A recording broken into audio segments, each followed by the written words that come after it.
Hey, I'm Matt from Red Shark, and today we're going to be looking at the Pathfinder tool in Adobe Illustrator, breaking down 1 through 10, all the options and functions, and how they work. Let's hop right into it.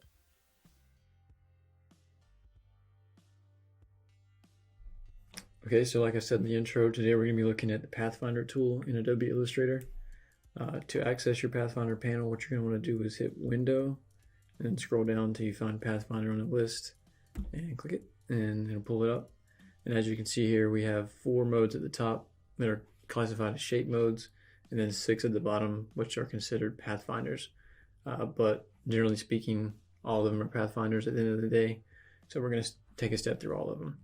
As you can see here, I have all of my artboards laid out with each one with a before and after.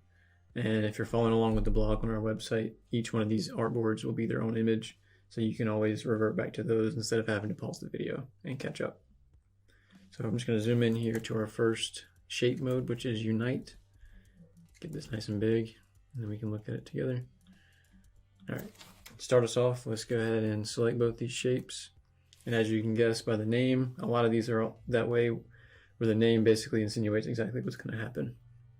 If we select both of our shapes like we just did, and then click our Unite button, it's going to unite them into one shape, which is pretty simple. Okay, moving on to number 2, which is minus front. Like I said, with the first one, with Unite, all the names are basically exactly what they do. Some of them are a little bit iffy, but for the most part, they do what they say. So for minus front, as you can guess, we're going to take this front object and subtract it from the back object.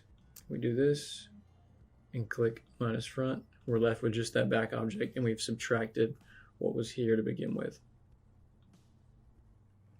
Okay, number 3 in our shape modes, we have intersect. And with intersect, what's going to happen is it's going to take wherever our shapes are intersecting, obviously, and only leave that one shape. So if we select these two and click our intersect, it's leaving us that shape that we could see before where our paths lined up. It's just cutting them out and leaving that one. Our 4th and final shape mode, technically, would be exclude, and that's going to work in the opposite way of the intersect. So instead of leaving us that one shape, as you can see, it's going to take that one shape out and give us the other two. So if we select both of our shapes and hit exclude, we have what's left in the result with that one shape missing. So it's getting rid of that intersecting spot. Okay, now on to our pathfinders. We're going to start with number 1 here, which is divide. I'll zoom in a little bit more so it's easier to see. With divide, what's going to happen is you're going to take these two and it's just going to divide all the shapes on the lines that they intersect on. So we click divide. As you can see here, it still looks the same. It doesn't look like what I have over here, but what I've done over there is just kind of clicked in and you can see each shape. And I'll just use my arrow keys and shift to bump these around like that, and it gives you a more better understanding of what happened. So now we're left with 3 shapes instead of no shapes or missing a shape or whatever.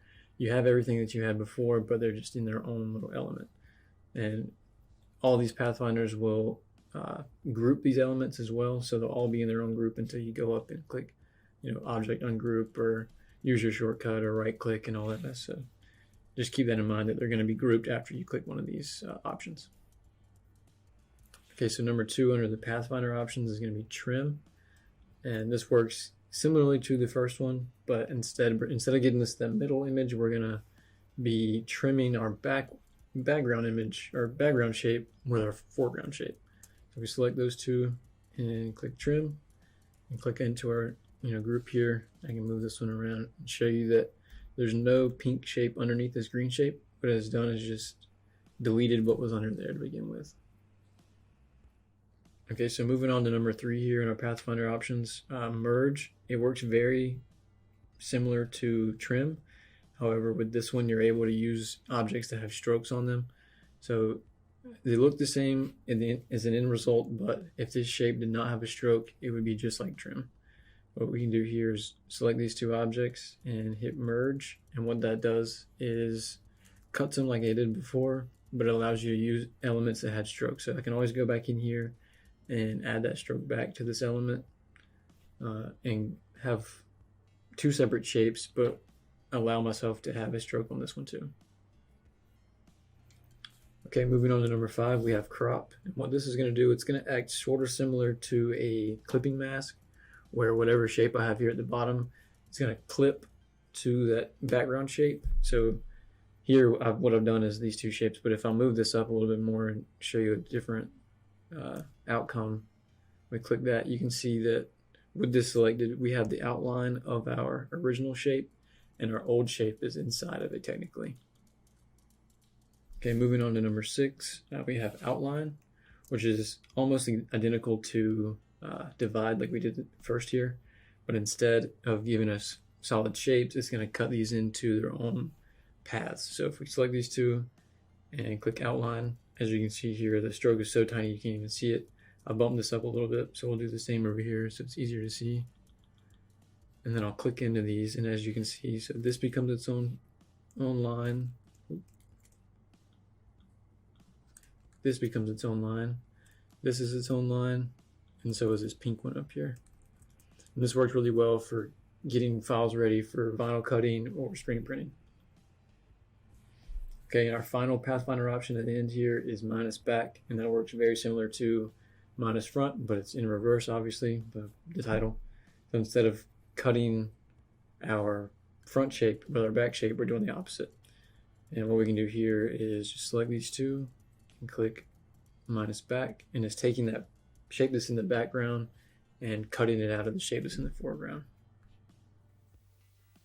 If you found this tutorial helpful, please leave us a like and maybe subscribe. Follow us on Instagram for more tips and tricks, and subscribe to our newsletter for all things RSD. I'll catch you in the next one.